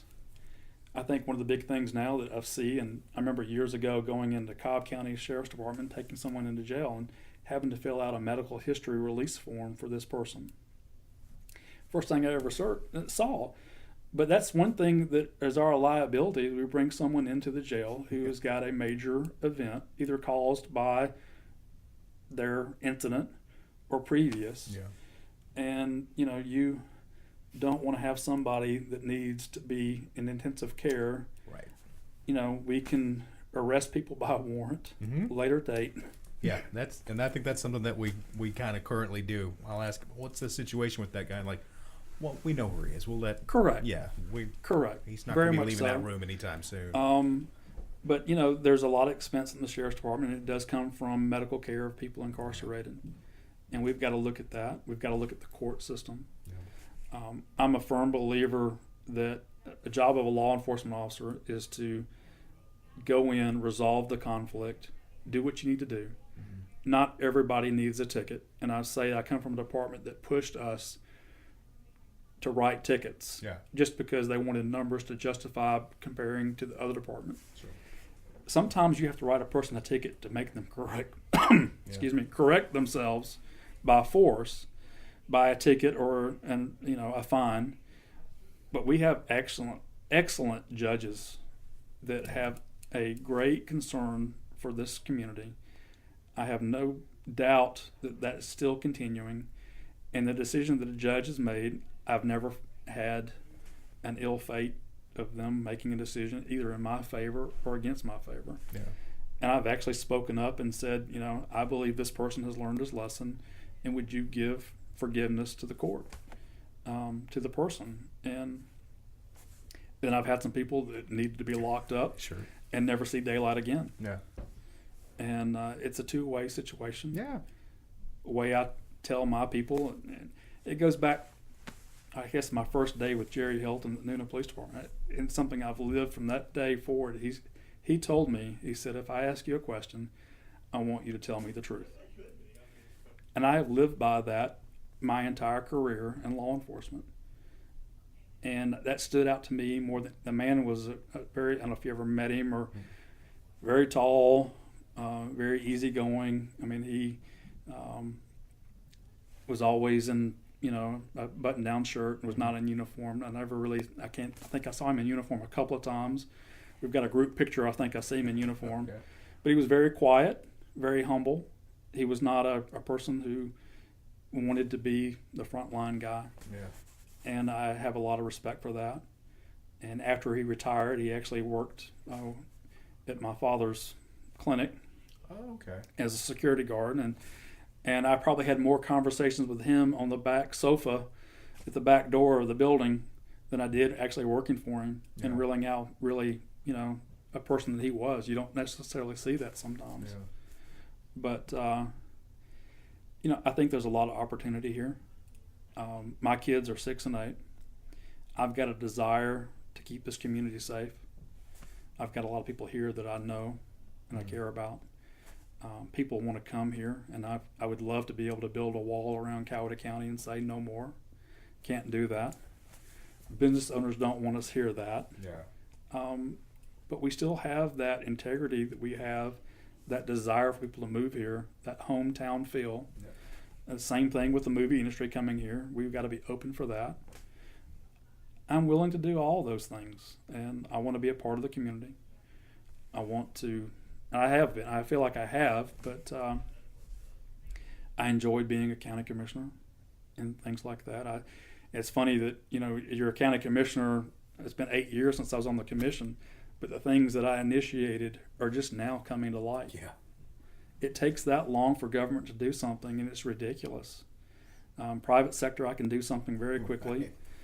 And I like the fact that I feel like I have a diverse background. Yeah.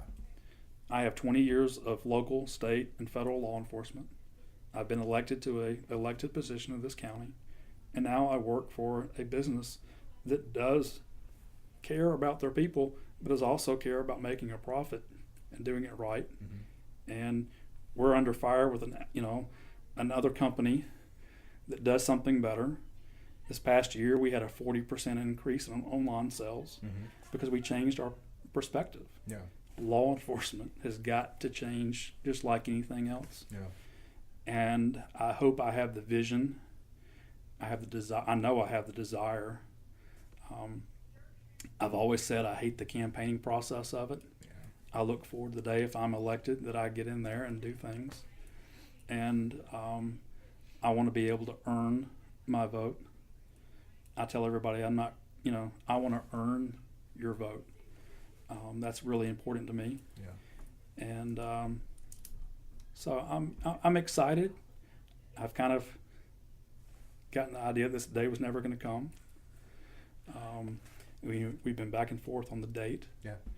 I was hearing November. I was happy with that, and the next thing I know, it's moved up. And I said, "Oh Lord, I've really got to get busy." I work full time. Yeah. Last week I was in North Carolina. Before that, I spent some time in Florida, Alabama. I'm the go-to call guy. If I need something, I'm the guy that goes. I'm the fill-in guy here and there. So it's hard for me. My kids are active in sports, so being involved with them and being able to get them where they need to go, and I don't have the luxury of going and having lunch every day and being seen and that. Yeah, that's difficult. It is, and but I'm happy with what I've done. I'm very happy with what I've been contributed to. Mm-hmm. I have not asked anyone. I've not gone out and asked for money. The contributions I have gotten have been either mailed to me, and I've been surprised every time I go home. There's an envelope. I'm shocked. Yeah.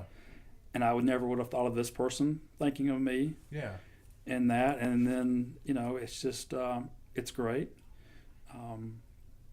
I'm proud every time I put a sign up somewhere, and I'm trying to be. I think my name's out there. Yeah. I think I've got a great shot. I'm going to do my best. If I'm elected, I promise you, I'm going to earn the job. It's just something I've wanted to do. So, I'm grateful for the people who are supporting me. Yeah. And I'm meeting people that I have never even heard of or met before. And it's amazing how you click with somebody very quickly. Yeah. And you hear what their concerns are. And I tell them, or tell them my ideas, and they see it. Yeah. And every single deputy can make a difference. A jailer treating someone correctly. I just met a guy on Facebook. He was started off bad as a juvenile. Mm-hmm. Had been in juvenile, had been in jail and everything else. And I was reading a story, and he was able to get the release of the first-time offender. So he got all that removed. Yeah. He's now, I guess today, he was being sworn in as a correctional guard at a facility that he was actually housed in. Nice. It is amazing, isn't it? Yeah. And we've got bad people, and we've got people who are good and they do something very simple, Right. and it becomes a problem. Doesn't make them a terrible person. No. And it's like anything, we've got to have some forgiveness, some opportunity. Yeah. I look at some other stories. I think you did one of the graphic artist Mm-hmm. that was at the camp. Yeah. Yeah. Follow him on Facebook and what he's doing, and I think he's found the love of his life if you're keeping up with him. Mm-hmm. And you look at his work and his talent, it's amazing. Yeah. There are a lot of people out there like that at the camp. I mean, you talk to them and it's just astonishing. Well, Bill does an excellent job out there. I've had inmates that have been out at the state patrol post who have been through there. They learn a trade. Mm-hmm. We're not high risk. We've got people who want to do their time, learn something, and get on. Yeah. And then, of course, we've got people who don't care. He gets rid of them. Yeah. He'll pick them. They're easy to find. Yeah, but I mean, if he got somebody bad, he's going to get there. Yeah. They do a tremendous amount of work for this community that people don't realize. Mm-hmm. And from the roads to, everything else, but we're growing. Yeah. When I was a commissioner, we had complaints of somebody being in the subdivision. They didn't want inmates in the subdivision, cutting grass or cleaning up a fallen tree or whatever else. Yeah. But they do provide a great service. Heck yeah. And they're human beings. And, I think really having kids of my own finally, mm-hmm. I waited late in life to get married and have children. And they have changed my perspective so much on life. Yeah. I could not imagine being without them and watching them grow and seeing things. And my son is great to watch. I think everybody sees that I'm a image of my father. Mm-hmm. I think he's a very much an image of me. Yeah. I think when I was growing up, I probably could have been I was probably considered a hellion. Yeah. In that, but I think at some point I realized where I wanted to go and what I wanted to do, and I'm happy where I'm at now. I think I've got a great opportunity. I went to my employer 2 years ago and said, hey, this opportunity is coming up for me. I'd like to be able to go after my lifelong dream. Yeah. And they have absolutely been the most encouraging people. That's great. It is. Last year I carried over vacation time so that I have more time to concentrate here. I've had a gentleman here tell me that I should quit my job and run full time if I was going to be able to get it. And, I think that what I've learned, even in the past few years with my family and with my job, is strengthen what I want to do. Yeah. And, I just, I see it as a great position. Yeah. We'll be happy, to have the job. I will support the department if I'm not in there, if I don't win. But I really, Yeah. I mean, we never had a very long conversation here and there, but you have always supported law enforcement. I see it in the paper, and that's very important. Yeah. I mean, it's nice to have part of the community, and this community does support its law enforcement people. Yeah. And and it's not difficult here just because you're dealing with top-notch people. I mean, if we were in any other place that might have had some questionable leadership or right. That's the role of the newspaper. You report on what's there, and in my experience anyway, we've got a pretty good thing going down here. So there's not a lot of light that needs to be, When I worked for Newnan, we relied heavily sometimes on the county for backup. Yeah. And now it's kind of the opposite. I think the city of Newnan has actually grown to be a stronger department technology-wise, mm-hmm. and that, and I'm seeing more of them. That has a lot to do with the city management, city manager, those kind of things. Right. I look back in my time again. This county really doesn't know Theron Gay, right. Long-term county administrator. That man truly has the well-being of this community. He has kept the county financially stable for many years. Mm-hmm. We had a great bond rating when I was a commissioner. For 3 years of the most financial time, we kept the millage rate flat. We didn't have to go out and furlough somebody. We did make some changes there. Yep. But honestly, people, it's like the Mike Yeagers, the Theron Gays. Going back to even Dick Boland as a city manager here, of what they did to keep this community stable and grow it. Yeah. I don't know anybody here that's trying to pull it down. Yeah. And it's a great community. Yeah. It's my home. It's our community. It's our homes.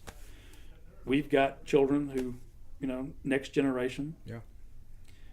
I think, your wife's second or third generation in this building. Is that correct? Fourth. Yeah. And we have a lot of that.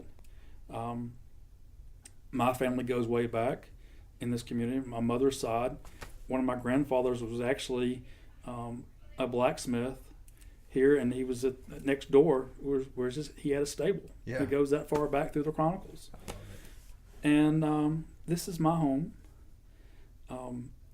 I would like to see things stay the way there was. Yeah. I'd like to be able where we could keep the doors open. Didn't have to lock the doors, but those days are over. You read stories about the noise of downtown being vibrant. Mm-hmm. Those are kind of good. I mean, those great problem to have.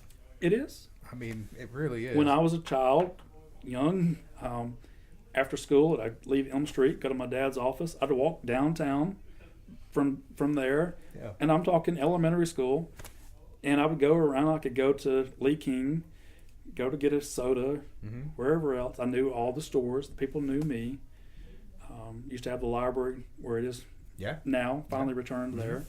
But on Saturdays, I'd go to the theater and watch, a movie on Saturday morning. Yeah.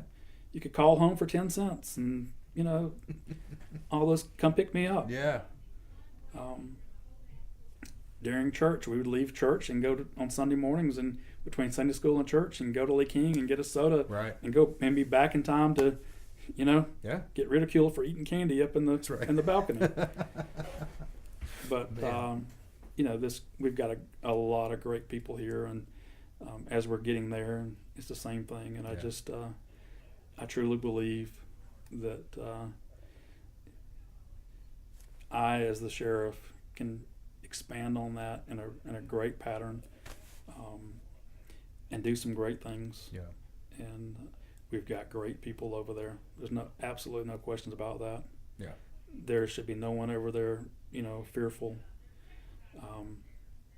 for anything other than doing your job. Mm-hmm. And it's that's cool. All right. Well, thank you so much. I mean, this has been a fantastic conversation. I mean, like you said, we hadn't really talked before, but it just to hear your passion for not only community, law enforcement, all that. Just, I mean, it's really. Well, it's just, again, I got in it because I wanted to. I liked the excitement. Yeah. I would go to work and I would work over, and I started off as a trooper in LaGrange and trying to come home, and I'd see a car and I ended up stopping it, and 8 hours later I finally get home after working 8 hours, and I would have done it for free. Yeah. And but once you finally get a family and you got to make a commitment. Yeah. And new soccer shoes and baseball glove this year and all those great things. And it's just it's great we've got that. I tell you, I'm really excited about Jim Gay coming in as the rec. Yeah. When I was on the commission, I heard many complaints about it and couldn't see it. Now I see it and know where it needs to go and those things. And I think he's got a great plan. Yeah. I know his ethics are great. And the same thing, we've got a lot of senior people at different levels that are at retirement age in those, and I think we've got some great people who've stepped up. Yeah. And I'm fabulous.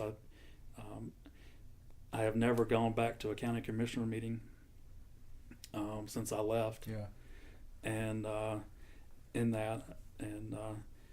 read it in the paper and hear this and that, and I still have some conversations here and there with those. I know where the heart of our commissioners are. Mm-hmm. I know where the heart of our city council are. Learning some of the guys down in Sonoy and the mayor of Turin. I've met him really recently, had some good conversations, and know what their concerns are. Yeah.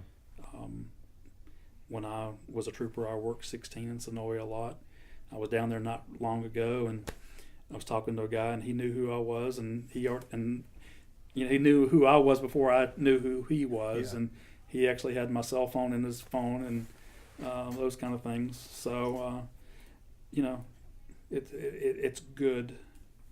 I went down to Mr. Crook down in Sonoy, and I had met him years ago, and I walked in and told him my name, and he knew more about me than I could ever imagine, just by, you did this and that. Yeah. And, we had a great conversation, and he told me about his business and how he's developed and what he's done. And the man is, I guess, in his late 80s. Yeah.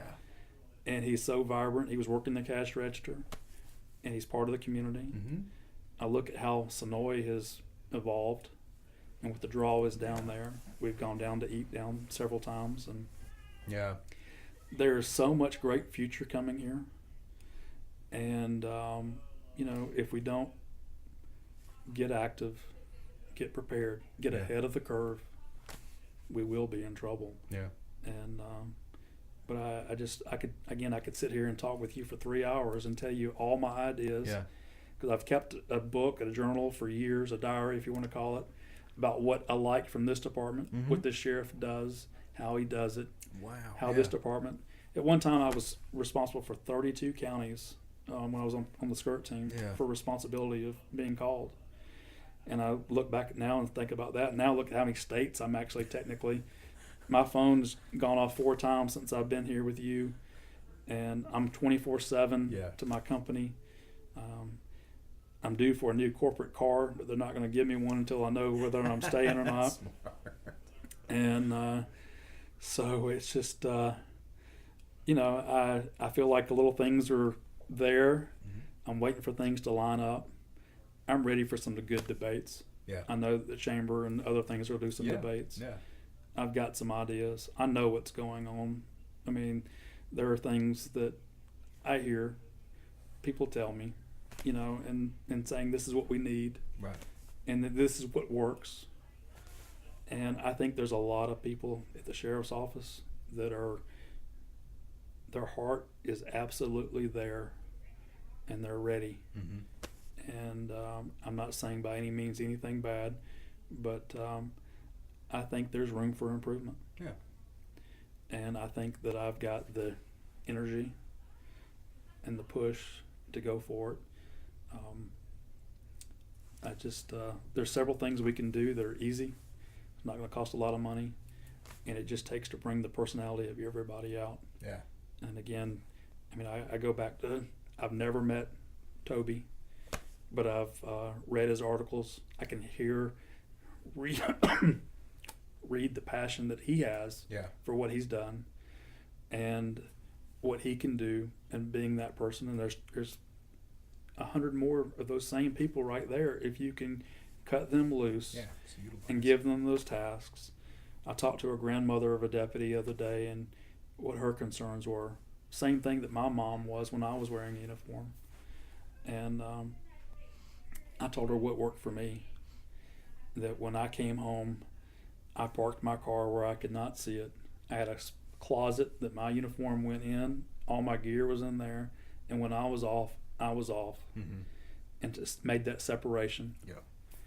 And then you get a pager or you get a cell phone, and then you're stuck. And you can't leave it. I can't go take a shower without having to go and check my phone to see if I've got an email or something. Yeah. And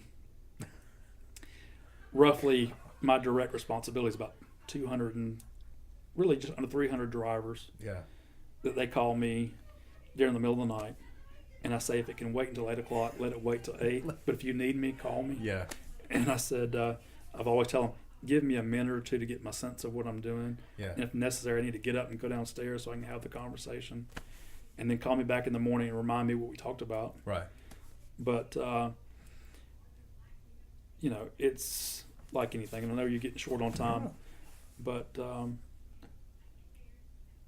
I think a lot of the position now is going to be development of others. Yeah. And it doesn't have to be about me or the title of sheriff or whatever else. It's about the community. Yeah. And I think I've, gone over that. I'm starting to repeat myself about what my ideas are. But no, I mean, and you kind of keep orbiting around that development. And I mean, and ultimately, I think maybe even the sheriff had mentioned that, where the ultimate goal is to leave a place better than it was when you first got there. And I think that's what it all kind of boils down to. And I did listen to his podcast, and I think that's exactly what he's done. Yeah. I heard about, I felt the passion in the grief he had about the rainwater case and those kind of things. And I grew up about my grandfather and Lamar Potts were big friends. And I never knew my grandfather, never knew Lamar Potts. I knew Sheriff Massey and those kind of things that came on after that. But, I don't think anybody gets in that role for what they want to do. Sometimes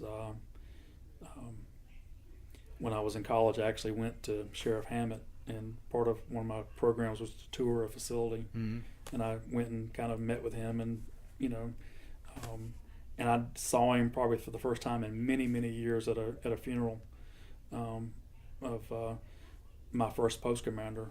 And I walked up to him and told him who I was, and I said, "Do you remember me?" And he said, "Yes," and that kind of thing, and those things are important. Yeah. I think a lot of the things that make me who I am are the people around here. I've always said I have a lot of mamas in this town. Yeah. And I know that can say I've been a hellion and whatever else. When we were in high school, my mama had a big Pontiac station wagon, and so I was driving everybody around, and we got some crazy idea. We wanted to go down Thrill Hill. Well, we did it a couple of times, and each time it got more and more. And I don't know, there's probably maybe 5 or 6 kids in the car, and we'd probably be in jail today for anything else that happened. But we started way back past Elm Street School, going down the hill. And I literally remember looking back in the rearview mirror, and there was somebody pinned against the upper roof of the car. Right. It landed like Dukes of Hazzard. Yeah. No problem. We come up to the stop sign, and there's a Newnan police officer, Lieutenant Washington, Tate Washington. And everybody just said, "Oh, we knew where it was going to go." Yeah. So I'm sitting there, he's sitting there, no lights are on him like that. So I turn right, kind of go up, and of course he pulls in behind me, and blue lights. He said, "Take everybody home, have your daddy call me." And I said, "Thank you." So I did that. Everybody got out, and everybody was, those kind of things. So I went home. And my mom, for some reason, she was gone somewhere for that week, somebody, and on vacation or something. And I went home and told my dad. And he called. He had that conversation. I looked at him and said, I know. I'm stuck at home. I won't leave the house for a month, kind of thing. My dad never told my mother. And I went one day and to the dentist, Dr. Yancey, and told him the story. Well, if he didn't go and tell my mama. And it wasn't that I got in trouble for my mother. No, my dad got in trouble for not telling her about it. And then actually, when I went to Newnan, Tate was technically my training officer.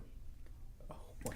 And I never had talked to him about that before, and I mentioned it, and I said, "Do you remember that?" And he said, "Yeah, I do."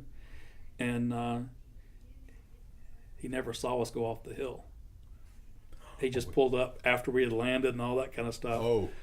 So, it's just one of those things that sometimes, you ask me, I'm going to tell you the truth. But I've told my boss a couple of times, I said, if you don't ask me, I'm not going to tell you. But if you ask me, I'm bound to have to tell you. But ask me the right question. Yeah.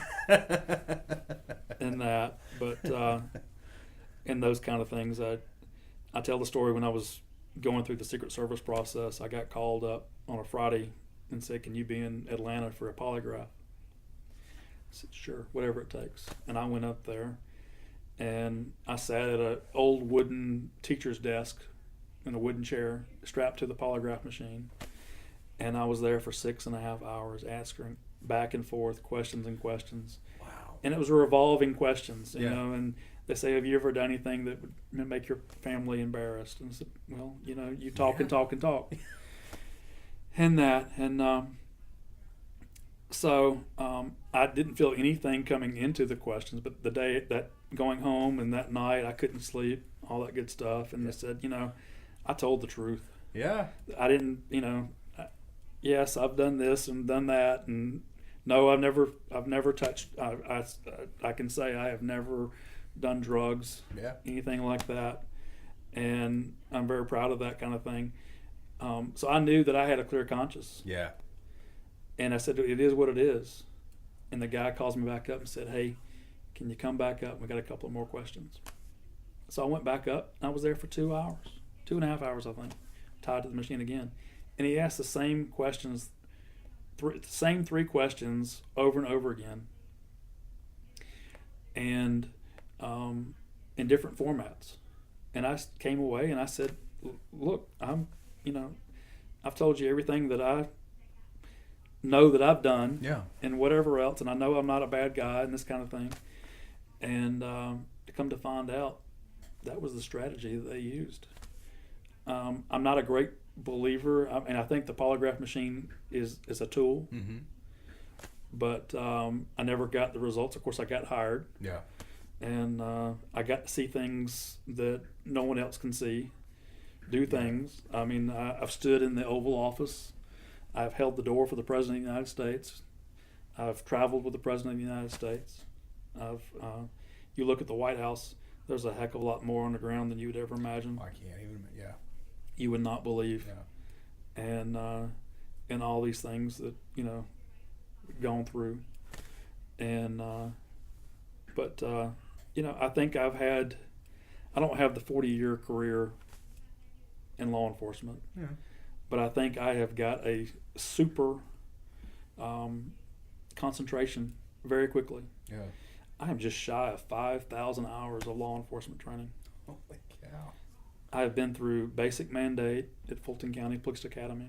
I've gone through the Advanced State Patrol Academy in Forsyth. I've gone through FLETC for federal certification. I've gone through the Secret Service Academy. I've gone through being on SCIRT. I had to go to advanced training for accident investigation. I hated math. I hated school. But when I actually was able to apply it to something that I could see, a skid mark, a vehicle, the physics of mass, it clicked for me. And I got where for a time there, I could do the formulas in my head without a calculator. And really get really close without having a calculator to where I needed to be and know what, just by looking and making measurements of what something did. So I went and got that. I had to get certification to even get interviewed for that position. I got in, and then the same thing with the feds. When I got my federal certification, I went and got everything else that I could possibly get. The only thing I'm not certified in the federal level is radioactive hazmat. Oh, you're still young. Well, it's one of the only thing they really wouldn't a need. There's not that much of it.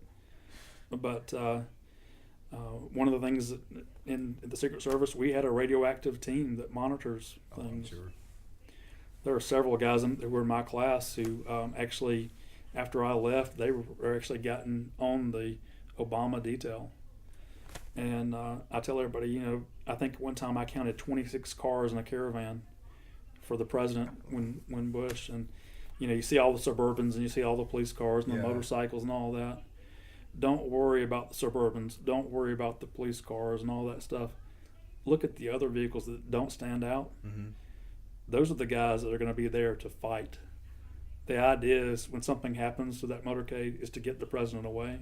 But there is a team in place. It's CAT, Counter Assault Team. Those guys are going to be there to play. And I had two of my classmates that got on CAT with Obama. Wow. And I've got one who actually, he got trained as a paramedic and he was assigned to be the combat type medic for the detail. Yeah. And they did that, and I would hear stories, and some of them I was in touch with here and there, or hear from other people what they were doing and where they were, and follow them on Facebook. And if the guy was in early December, if he was in Hawaii, I knew it wasn't much longer that the president was going to go to Hawaii for Christmas. And the same thing. And, when I went over to Doha to the Middle East, they gave me 24 hours notice that I was going. It was, that kind of tight lip. Yeah. And I was chosen, and, dignitary passport and all those kind of things. And, go get your stuff ready, pack your bag. And how many of those guys have families? I mean, all of them. And and honestly, one of the guys that I went through the academy with, he married an agent, and they're constantly on opposite schedules, and they take off, here and there and do a big trip, or they get assigned to a trip together. I mean, you don't stay in a bad place. No. I mean, the worst place I ever was, I went down to Miami for a couple of nights, and I stayed in the Hilton in Miami, and the air conditioner didn't work in the section of the hotel. That's pretty rough. But different stories, and you hear about the stories of the agents getting in trouble and all that good stuff. But